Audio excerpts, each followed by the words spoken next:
For those that don't know, I'll just do a little brief intro on Canadian Ecotourism Services. We're also refer to ourselves as CES. We're a tourism and community development firm, and we have over 19 years of experience. And where our expertise lies is in Indigenous tourism development and cultural tourism development. And we've worked with Indigenous communities across Canada and also abroad. And so we're here today to talk about what it takes to start an ecotourism project and really using a simple model and approach that can essentially get people up and running in essentially a day. Well, just going over what we're going to talk about today. So, exposing some of the common challenges related to starting your own business. And then we're going to be talking about some of the opportunities. And I have Clinton Belcher, who's the owner of CES, that is here just to share a project that we're really passionate about that is called the Authentic Indigenous Moments model. So Clinton will be walking you through that model, and we'll have a time for questions and answer period and talk about how to move forward. Good So, morning, everyone. Thanks. Good morning, Amanda. yeah, good morning. Great. So I guess to start off with, Clinton, so you've been involved with the working in the tourism industry for quite some time now. So what are some of the common challenges that entrepreneurs face when developing tourism experiences? Yeah, well, that's a good question. We have, there's several or more than several things here, but one of the ones that comes across more often than not, and it's a word that's or a phrase that's used a lot in the industry, is whether people are market ready and what that criteria is, and certainly there's some champions in that area. However, it doesn't really address the entrepreneurs or cultural entrepreneurs that just want to do what they love, and that is not to necessarily know how to do accounting or bookkeeping, but just to be out in the land and do what they want. So the market readiness is something that certainly is a big challenge. And for example, a lot of the times you'll go to a community and you'll see a cultural entrepreneur doing something that they love, whether it's sharing in the making of arts and crafts or taking somebody out on a hike and giving them an interpretive tour. But immediately we think, oh, you should turn this into a business, but they can't because there's just this whole a barrage of things that an entrepreneur is maybe not interested in doing. With that, of course, is packaging the product. A lot of entrepreneurs will be, I'm not sure who to align themselves with or how to put that product together, in which goes to choosing the right partners, who to work with, what's the distribution channel, and certainly using the technology for getting their products ready. And while using technology, also when people are have found them and have come to their location, trying to find that consistency in product delivery, so that whether it's sales agents or tour operators that are trying to work with these local people, they need to be assured that there's going to be a consistent product delivery. And I would suppose the main thing is, which is connects of course with market readiness, is managing the business. And entrepreneurs typically, a real true entrepreneur and cultural entrepreneur, again, do what they love, and they don't want to spend so much time in an office environment or managing their business on that side of things. And so those are the real challenges. Great. So I guess though that brings us to, we talked about some of the challenges. So now opportunities. So I mentioned in the agenda talking about authentic Indigenous moments. So where did the idea for this type of model come from? So yeah, so one of the things that we've always tried to do at CES, and we've been pretty good at it, is trying to use technology to aid us in getting cultural entrepreneurs connected to the market. And I have to say that the real challenge for these entrepreneurs is that they've never really had a vehicle to do so. And so originally, I would go out and I would see that, there's these wonderful stories and moments that are in every community.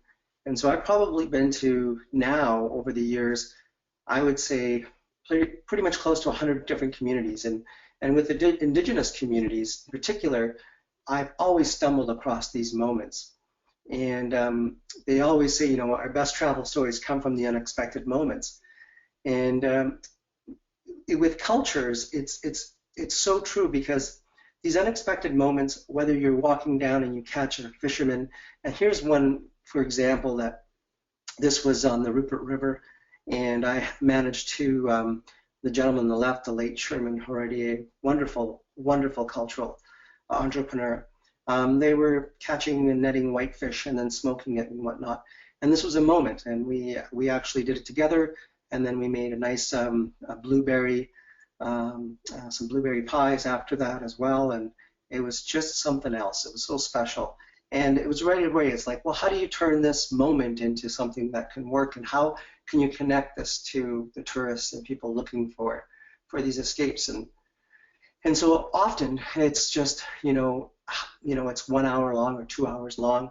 And how do you do that? Well, it all started, to answer your question, Amanda, when we had My Community app as one of our first versions and technical. And you can see an example here from Georgina Island out in Ontario. It's about an hour and a half from Toronto. And what they wanted to do is they wanted a history of their people in a living museum, and that shared their stories on the land. It showed stories of their elders, and it also connected their community. And it became such a great resource. Now, we've done a lot of these My Community apps in other areas. And because we did them, there's this huge surge of the youth and the elders coming together and looking at, wow, I didn't know that, and looking at their history and building upon it. And from that, we found that tourists were starting to look at these sites and going, wow, I want to visit that. That becomes a destination. And then from that, organically, it grew, well, how could we connect these tourists with these cultural entrepreneurs that are sharing their stories? And that was our first iteration, was the My Community app. And then that evolved into what we now refer to as authentic Indigenous moments. And the authentic Indigenous moments really is a proprietary model, and we've tested it now. We've got it in Quebec, that we're testing it with a community called Mysticity. And we're also going to be, this is something, Jeff, this may be interesting for you, but this is something that Kevin Ashkogian from the ATO, the Aboriginal Tourism Ontario, this is something a part of their next 5-year business plan that we will be working with them to set up the AIM model for all of Ontario so that it can connect cultural entrepreneurs with the market. And so just moving forward a little, Amanda, I can get into the mechanics of it. Yeah. Sounds good. Yeah. So, yeah, and I guess just talking like what makes some of these moments so special too. So, Yeah. So one of the things is that, with cultural entrepreneurs, what we often forget, it's the trying to package things into 3 or 4 days. So how do you get someone to come to a destination and, take advantage of, say, what I did with Sherman on the Rupert River? Well, you'd have to have, a few more products than just one person doing it all on their own. So it's a community-based approach where all the cultural entrepreneurs can collect in one place, digitally, in one place, and offer moments. So if you had 7, 8, 9 cultural entrepreneurs in the community, which is proven, almost every community has these cultural entrepreneurs. But again, they are challenged because they don't want to start their own business and do their own bookkeeping, so they need an outlet. So these cultural entrepreneurs exist more often than we know in communities and are the very essence of what Indigenous tourism is. Without them, we don't have tourism. So these cultural entrepreneurs can all offer 1 to 3 hours, and if you combine all of these different little moments together, it then organically becomes this sort of spontaneous package that can be had by tourists. Maybe just move forward, Amanda. mm-hmm. And so what we found, this is something that all of us in the tourism industry know, that Now more so than ever, people are looking for these unique travel experiences. And the reason they are doing it, it's always, based on several factors like spiritual, a connection, to go back to simplicity, to gain some spiritual groundness for their own, to have a greater understanding of the world, and to have meaning and provide something back. And that's the trend.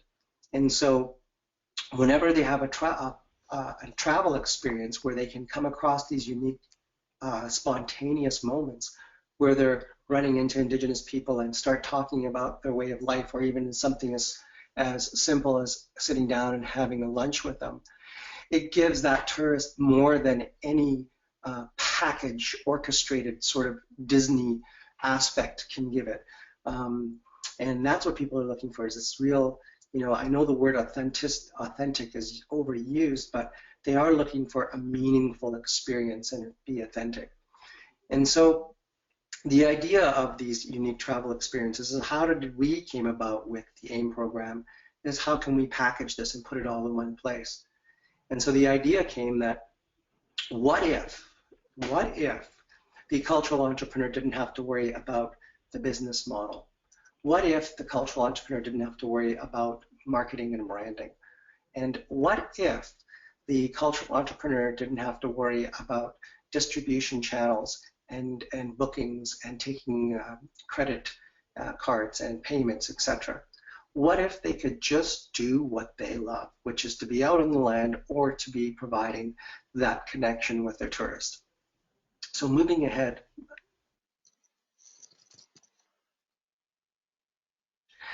we came up with the Authentic Indigenous Moments business platform. Now, basically how this works, it's using a digital platform that goes on, of course, on the World Wide Web, and it is app-based, so it can work on all devices. And essentially what happens is, if you were going to a community, you would be able to access this platform and see all of the different experiences that you can have. Now, there are other models like this, but there's nothing like this for Indigenous people in Canada, so we're the first to do it, and we're very, very proud of it. We think it's a big game changer in that this connects the cultural entrepreneurs directly to the market. We're leaving out places for error. We're leaving out places for lost conversions. And what I mean by that is, right now, if I could challenge anyone that's joining us today, if you were to go on site and try to book an Indigenous experience within less than 2 or 3 clicks, please send it forward to me. That is, that it could be right to the person that you're wanting to book that trip with, and you would know what you're getting, and you can do it that easy. Often what we find is it's placated with so many different organizations or platforms. So for instance, if you're on a provincial site, such as OTPMC, and you were to touch on an Aboriginal experience, we refer to it as Indigenous, and you would look at that, you would touch on that, you would go through a number of steps. 7 or 8 clicks later, you would finally get to this place where then it just says, please contact that person. Well, that's a loss of conversion, because today technology is so fast, we are so instant, we actually get frustrated if we're going through, going more than 2 to 3 taps or swipes on our phone to get something. And classic examples of that are Uber, Airbnb, these sort of really high profile, great technology platforms that allow people to buy things pretty much instantly. And so we've used that platform as a basis, that it goes directly to the cultural entrepreneur, and then they have that opportunity to book with them. They can reply. There's something else that's quite beautiful about this, is that you actually see the person that you're going to be dealing with. And then there's a connection before you even get to the community. So again, it's not a big tour company you're going to be meeting with and trying to book with, but you actually get a sense of who this person is before you get it. Now, we've got another safeguards in there, because we talked about market readiness being one of the challenges. Well, if they've already got their branding taken care of, which is done on the AIM platform, and they've got their conversions taken care of, they've got everything taken care of pretty much, the one thing people will say, well, how can you regulate? It is, today in 2016, there is only one way of regulating, and whether we like it or not, it's here to stay, and that is the rating programs that are there. Whether that's done through a star rating system, that is there, and that's what people are using. So often people are like, well, when I'm looking for a place to stay or an accommodation, I'll go to Trivago, or I will go to a travel website, and the first thing they're going to do is look at the 4,000 comments to see if that's the place they're going to stay. So social media and social ratings are here to stay. So we use that on the platform. It does two things. It's self-regulating, but at the same time, when we set up the AIM program, there is a minimal level that the entrepreneurs, cultural entrepreneurs, have to keep to remain on the site. Therefore, it's self-regulating and self-governing. The wonderful thing about this is that when somebody gets 5 stars consistently, and as they build up the number of trips that they've done, obviously, again, this attracts major conversions along with the comments that people have, and so then people return and keep on coming. This ultimately builds up the cultural entrepreneur's business quickly, rapidly, and again, no major business plans, no major expenses, and the cultural entrepreneurs up and running and doing what they love. And that's what we mean by opening up your business pretty much in one day. The other thing that we like about this too is that there's an instant pricing on it. So there's a price point on here. And again, this is all done through the AIM platform, so that when somebody buys a product, it's done, it automatically is done through the back end of this model. And the cultural entrepreneur does not have to worry about exchanging any money, having a Visa machine on hand. These are the old days of working, and we have said, let's use technology. When the cultural entrepreneur meets the tourist, they are there to enjoy the experience. They're not there to exchange money. They're not there to do anything else. It's all taken care of. Once the trip is booked and once it's paid, the cultural entrepreneur, of course, later on will be, by the model of the platform, will be dispersed a fee that for their services. And of course, this is all agreed to by the cultural entrepreneur as they go up there. And there's a small marketing fee that goes towards keeping AIM up and running and sustainable.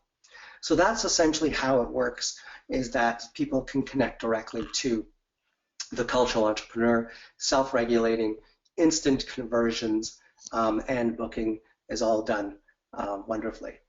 Now, if you could just imagine for a moment, in one community, there was 10 or 15 of these cultural entrepreneurs offering different moments from 1 hour to 3 hours to full day, etc.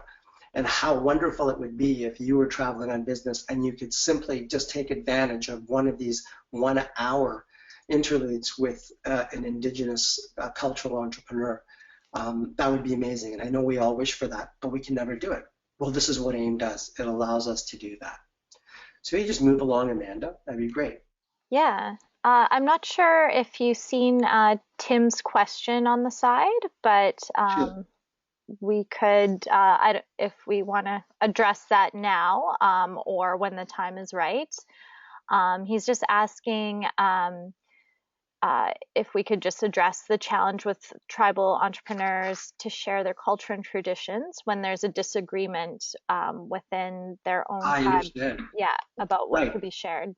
Hmm. That's a great question, Timothy. So one of the things that has been done, it's on a national level already, but more importantly, this is when we set up the AIM business platform with the community, we have to have cultural guidelines in place.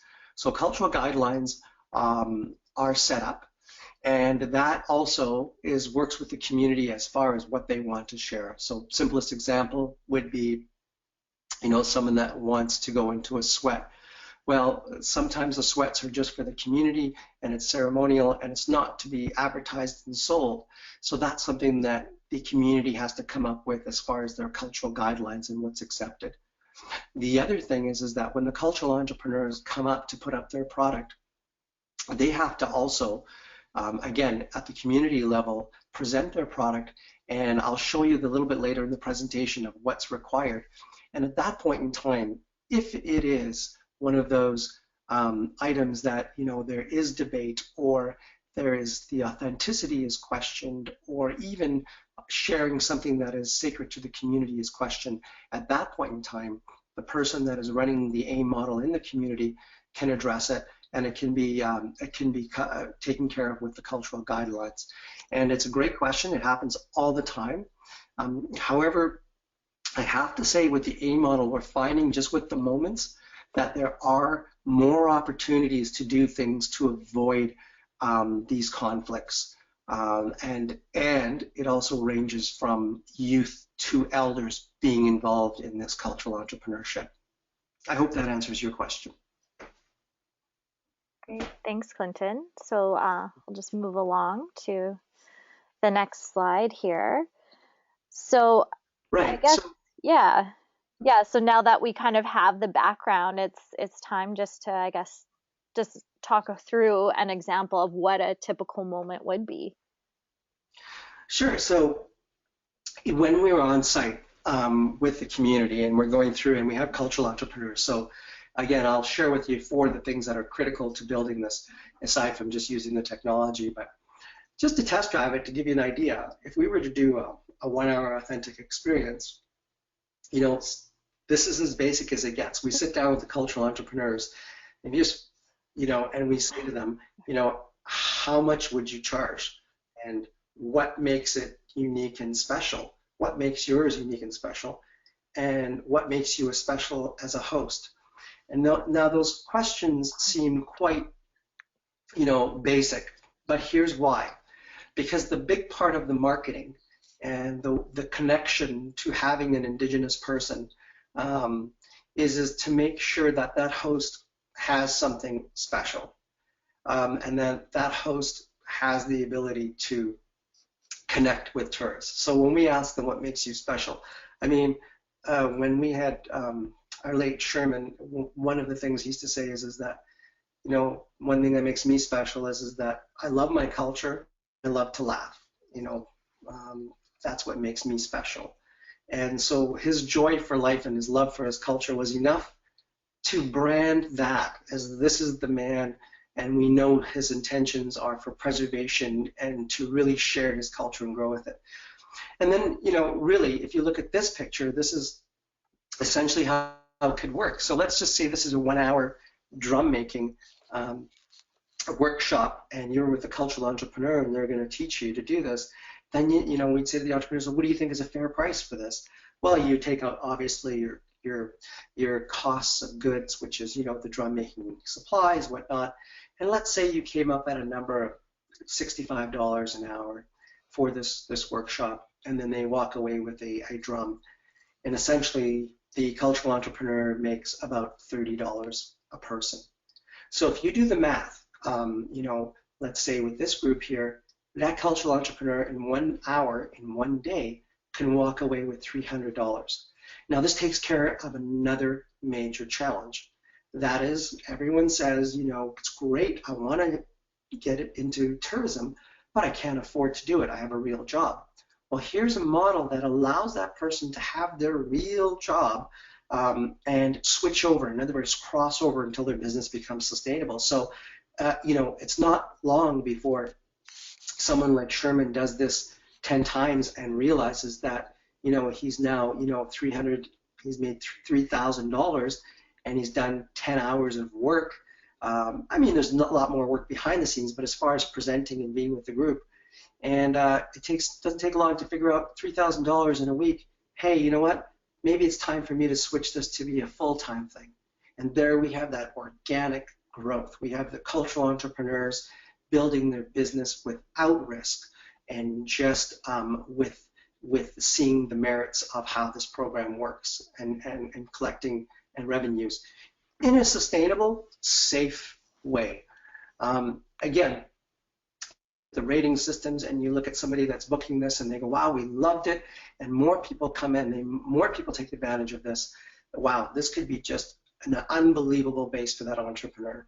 It's that simple. So those are the four things that we usually ask the entrepreneurs before we get into this. How much would you charge? What makes it, what makes it unique and special, and what makes you special as a host? We're really, really trying to get at, the human experience here, you matching up with that Indigenous guide.